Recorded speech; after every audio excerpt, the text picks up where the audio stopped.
Hey, there I am. Okay, let me start over. Amy Welch, Sapphire Ambassador with Plexus. I've been with the company for 5 years. Prior to that, I'm an author and I was an executive director in higher education and government affairs. And I knew nothing about the microbiome. I didn't know anything about a leaky gut. So when I started taking a probiotic and I noticed these changes, I started to dive into the research. Hey guys, so put a comment in here. Let me know you're here. Sorry about the mute. Gotta love technology. So I have always been one. I'm married to a scientist, but even before that, I've always loved research and information. And once I started feeling better and my autoimmune disease started getting better on a probiotic, I just dove into the research around our human microbiome, what it is, where it comes from, what role it plays in our health.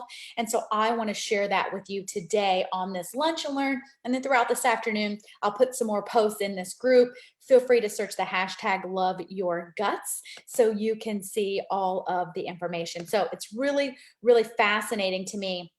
And we're already starting to hear a little bit more about the microbiome and the bacteria and the role it plays in our gut with this current pandemic with COVID.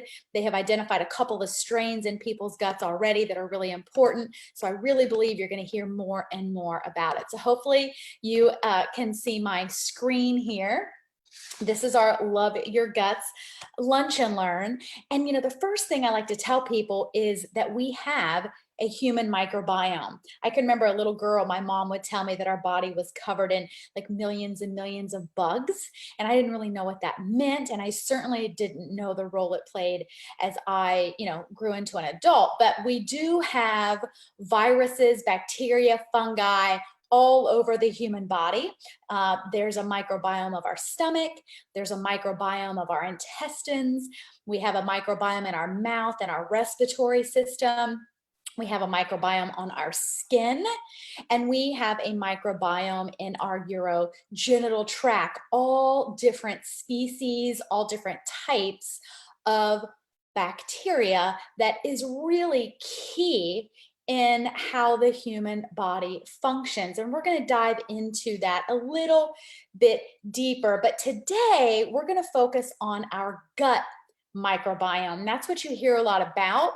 In fact, Harvard University has called it the second brain because they have realized the significance of our gut microbiome and the connection to the gut-brain axis. So it's a complex ecosystem inside our gut. When I say gut, I mean the intestinal tract, the stomach, the digestive tract, but it has over more than 100 trillion microorganisms. In fact, 90% of all bacteria on our body is housed in our gut. And we are actually more bacteria than we are anything else. Bacterial cells on our bodies outnumber human cells 10 to 1. There are thousands of species. And again, they play a vital, vital role in our health. Before Plexus, before I started diving into it, when I'd hear the term leaky gut, I didn't know what it meant. I thought it meant someone who was just really ill and had some sort of digestive disease. And while that's kind of true, it actually applies to the majority of people. Most of us, because of modern day life, have an issue with our microbiome. We're going to talk a little bit about that, okay? The microbiome actually controls so many things, from our immunity to our mood. About 80% of our immune cells are housed in our gut. So when it's out of balance, your immunity is lowered. And I know everyone wants strong immunity right now during this pandemic. And then there are actually 300 times more bacteria in our gut than there are stars in the Milky Way. How cool is that? The human body is just amazing. So you may have heard of this guy. He's known as the father of modern medicine. You may have even seen this quote where he says, all disease begins in the gut. And I'll tell you, he was onto something, I think. I want to just check and make sure that I'm live. There we go. Thank you. I wanted to make sure that I was live and everyone could see me on there. So he was onto something. I really believe he was onto something because it's true. And if you ask your doctor, they will tell you that the microbiome and the connection is not something taught in medical school, but there's tons of research that has been developed, has been published, that's coming around the microbiome and the importance. In fact, back in 2015, so I have an autoimmune disease and I have an endocrinologist down at MD Anderson Cancer Center. And back then she affirmed that I should take a probiotic. She talked about the connection between my disease and our gut. And she said that scientists and doctors in the medical community was finally really starting to pay attention to this connection and looking at the root cause of so many things. I have a functional neurologist now. He's all about treating the gut with a holistic approach to your diet and supplements, and really looking at that as the root cause of many health issues before they just treat the actual health issue. Because what you're going to find is so many health issues are just a symptom to a bad, balanced gut. So mark my words, especially now with the fallout of what's happening here with COVID, I really think that in the next 5 to 10 years, we're going to hear even more about the microbiome. And I am just so thankful that I found Plexus 5 years ago. And they're a company that's been on the forefront of this, and their doctors and their scientists have been studying this for a very long time. So we are going to be a step ahead. But he was onto something when he said that. Now, many people don't know, but back in 2007, the National Institute of Health, NIH, they actually started and funded the Human Microbiome Project. And this is super cool. This is where they began to map all of the bacteria in the human body. So guys, this is not something that's new. It's not some newfangled kind of hippie stuff coming out about being holistic. It's really something that's been around now for over a decade. It began in 2007. Many people have heard of the Human Genome Project, where they mapped the genes in the human body. This is similar. It's just with the microbiomes of the 5 major body sites that I talked about earlier. And then it talks about all of the conditions and the characterizations and everything from our microbiome. So you can check that out. The website's right there on the slide. Lots of great information, but that's where all of this information is coming from that I'm sharing. It's all kind of research based, and most of it began because of this Human Microbiome Project. So let's talk though about the role that our gut microbiome plays in our health, because it really has a really vital, important role. It regulates our immune function. It prevents the growth of harmful microorganisms. It helps ferment undigestible food, and it produces nutrients that our body needs. It helps with that as we eat them. The microbiome, or your gut, also influences hormone production, nutrient absorption. So I'll tell you, with my autoimmune disease, before I started working on healing my gut, I was very deficient in iron, vitamin D. My nails were always brittle. My hair would fall out in clumps in the shower. And so that is a symptom of a leaky gut.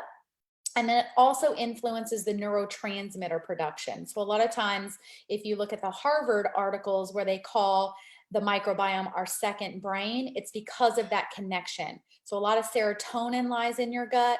There's a huge connection between mood disorders, anxiety, depression, all of that, with that gut brain access. So it really, either the gut microbiome either has control of, or it influences many important and key bodily functions. But bacteria also has a huge role in diseases.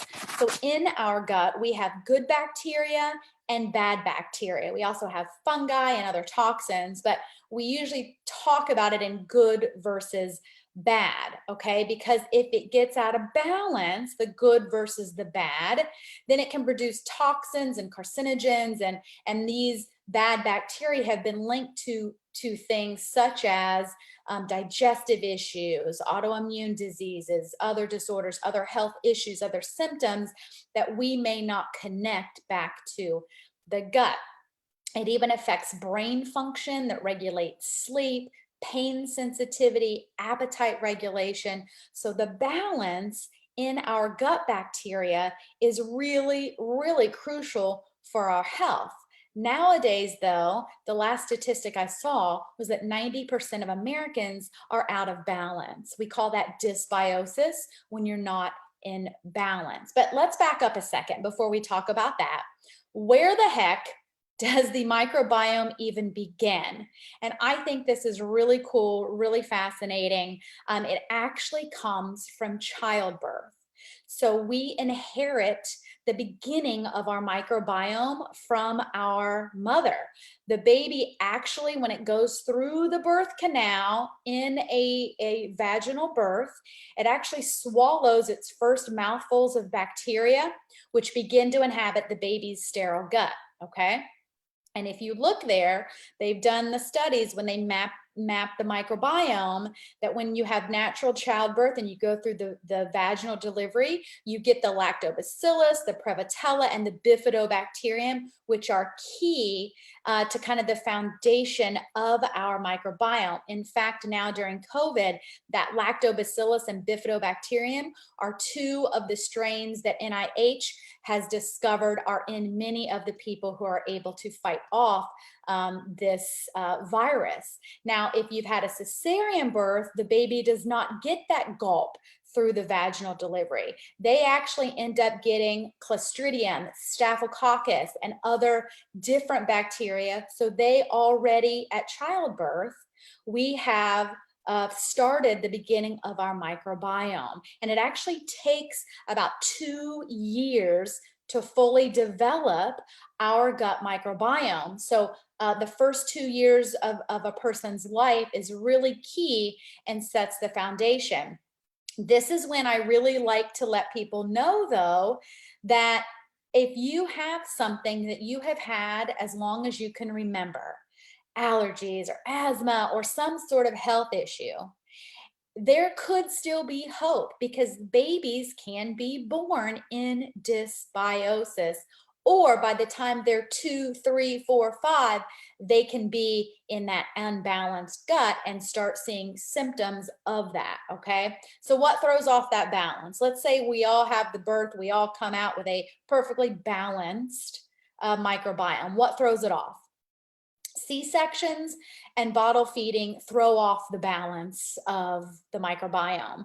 Now, there's nothing wrong with that. C-sections are necessary. Babies have to be fed, okay? But that does throw off the bacteria. They're not getting the bacteria through the vaginal canal. They're not getting the bacteria through breastfeeding. That's okay, but it's going to be an off balance. Antibiotics and other drugs completely wipe out the gut and throw off the balance. Modern day life is what I like to call all of the rest of these things.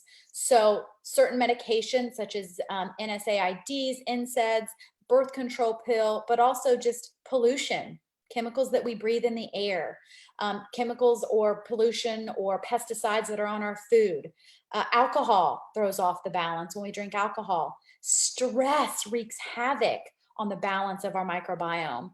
If we get an infection, if we have poor diet, I grew up as a kid in the 80s, so I ate Apple Jacks and fruit roll-ups and Doritos and Mountain Dew, and had no idea the effect that was having on my microbiome. Staying inside and actually being too clean can also throw off the balance of the good versus bad bacteria. I have a friend that I used to work with. He might even be watching this. He's the co-author on one of my books, and he used to always have one of those hand gels at his desk years ago. This was back in 2002, 2003. He would have the Costco size hand gel, antibacterial hand gel, and he would use that all the time. And he would always be sick. And we used to tell him, like, stop, you need the good germs. Well, that's what it means by being too clean. It throws off that balance. And now, just because of modern day life, that's why most of us are in dysbiosis. We can't help it. That's just the nature of our food supply, of modern day medicine. And so we are going to be in dysbiosis. Now, antibiotics get their own slide because they are often necessary. I'm not bashing antibiotics. Oftentimes we need them desperately. However, they drastically alter our gut microbiome, or the ecosystem that's down there, okay? In fact, one round of antibiotics can take up to 12 months to repopulate your gut to where it's back in balance, right? They irritate the bowels. They allow that bad bacteria to grow. They wipe out all the stuff, the good and the bad.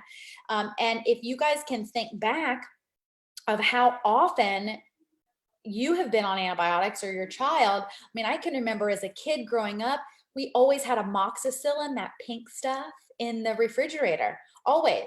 I had earaches. I was a kid who always had strep throat. So I was always on antibiotics. Well, it's no surprise now, knowing what I know now, that as an adult, I developed an autoimmune disease, right? I had dysbiosis, I had a leaky gut, and that's one of the symptoms. So if you are on antibiotics, that's why it's really important to make sure you're still taking your probiotic, you're separating it by a couple of hours, but you really may need to increase it. And you really want to watch your diet and do some things to recover that balance as quick as you can after being on those antibiotics. So what happens though when we get out of balance? Okay, most of the time we are in that dysbiosis. Well, when that happens, the bad bacteria kind of start to take over. They really like it. The yeast, the candida, the viruses, the parasites, it's yucky. Once they move in though, it's really hard to get rid of them. That's why this can be kind of a lifelong health issue that we all are going to have to deal with, because none of us are eating organically grown food out of our backyard. And even if we are, you'll find out later that our soil is just depleted from the nutrients we need. So we're all unbalanced. Some of us, though, greater than others, some of us more severe, but that opportunistic bacteria tries to take over, and a lot of that then can lead to some inflammation. You've heard the term leaky gut. That's what a leaky gut actually is. Now, you can actually be in dysbiosis and not have a leaky gut. A leaky gut is actually a diagnosable condition. My new functional neurologist and functional medicine doctor actually sent me for a leaky gut test. It happened though right before the outbreak of this pandemic, so we haven't gotten the results back. But this is when those bad bacteria that are out of balance multiply so much that they start to damage the lining of the gut. They start to perforate the lining of our intestines. And these teeny tiny little small holes actually allow toxins and microbes to get through the lining and enter the bloodstream. So I want to show you this picture of this healthy gut versus leaky gut. And you'll see on the left, I like to use kind of my fingers together if you can see me up here.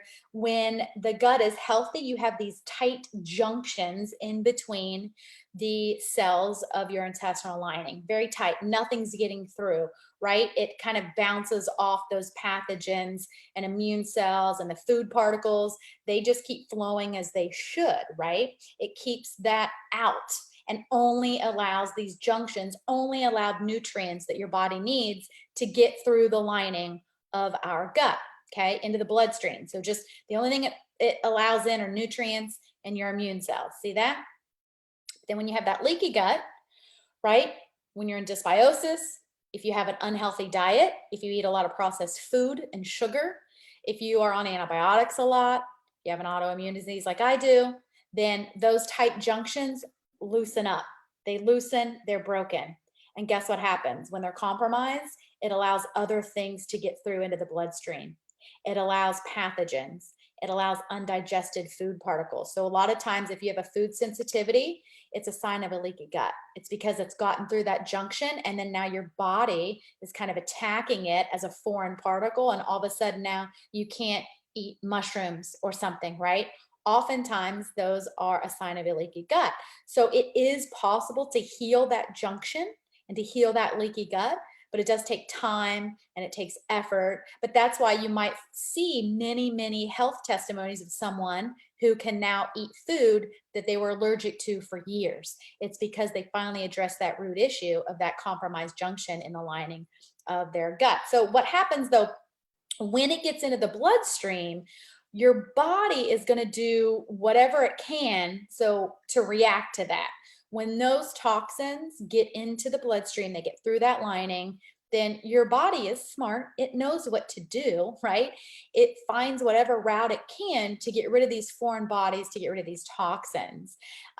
Typically, our body detoxes things through the liver, but this increased flow when we're in dysbiosis, it tries to detox in other places, whether it be through the urine, through our skin. That's why some people have, eczema, psoriasis, rashes, acne. It detoxes through the skin, some through the lungs, through the mucous membranes. And it can also compromise immune function as it does that, as it tries to get rid of these function or rid of these toxins. Then we get sick. Okay, so when you have a leaky gut, when you are in severe dysbiosis and your body is trying to get rid of these toxins, and then your body becomes compromised, your immune system becomes compromised, you might then have all of these symptoms on here of a leaky gut. I will tell you, before I knew anything about a leaky gut, I had 21 of these things, and most of them I thought were just normal. Like, yeah, catching a cold every winter, that's normal. Well, no, it's actually not. Being tired a lot, yeah, that's normal. Taking naps, well, actually, no, it's not, right? So many of these things that we think are just either we drew the short straw or that's how life is, actually don't have to be. Many times they are a symptom of that leaky gut. But here's the good news. You can work on restoring that balance and healing a leaky gut, but it takes time. I've heard people sometimes say, well, why would I take a probiotic if I have to take it forever? Well, look, that's just how it is sometimes. When we have a body imbalance and a probiotic is going to help get us back in balance, that's something you want to do to help fix the leaky gut. But it's not a silver bullet. It's more of a shotgun shell approach to a leaky gut. So you really want to look at your diet. You want to avoid processed food, things you cannot pronounce. Our food industry has gotten to where it's all about the dollar. And if they can put more cheap processed ingredients to mass produce food and keep it shelf stable, they will. But that is not good for our human microbiome and for our health. So you hear people say shop the outside aisles to avoid the packaged stuff. Now, luckily nowadays, I see our country on kind of an upswing, and we're starting to right the ship a little bit. And you're seeing packaged foods that don't have preservatives, don't have high fructose corn syrup, don't have artificial sweeteners, only have a few real ingredients. Those are the ones you want to look for.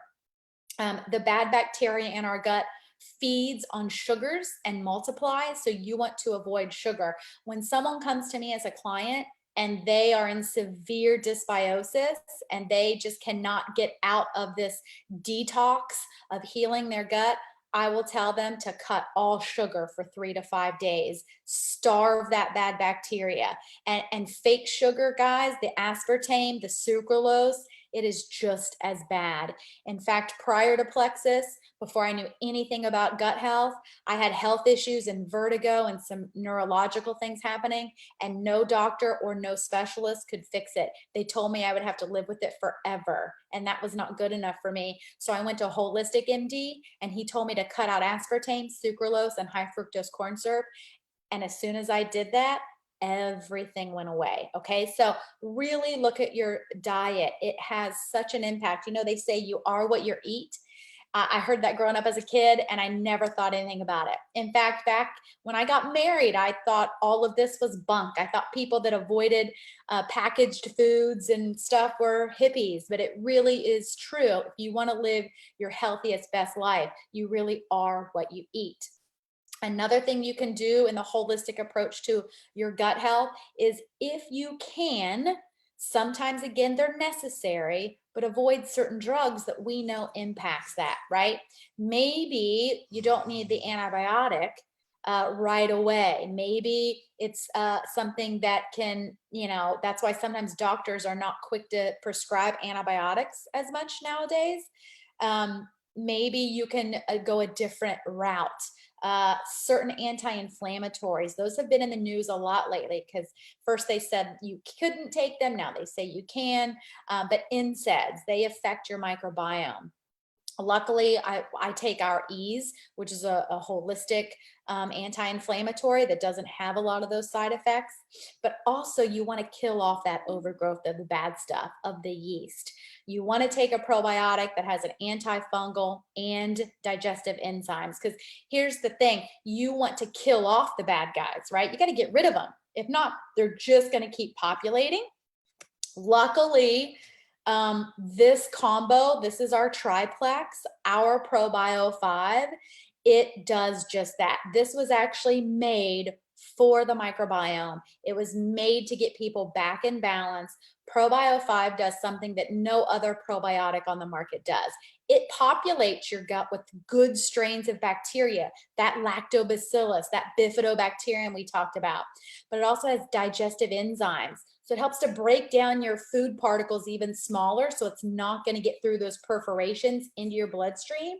And it has an antifungal. Guys, this is key. You can be on a probiotic forever and never, ever get rid of the bad guys, that yeast overgrowth.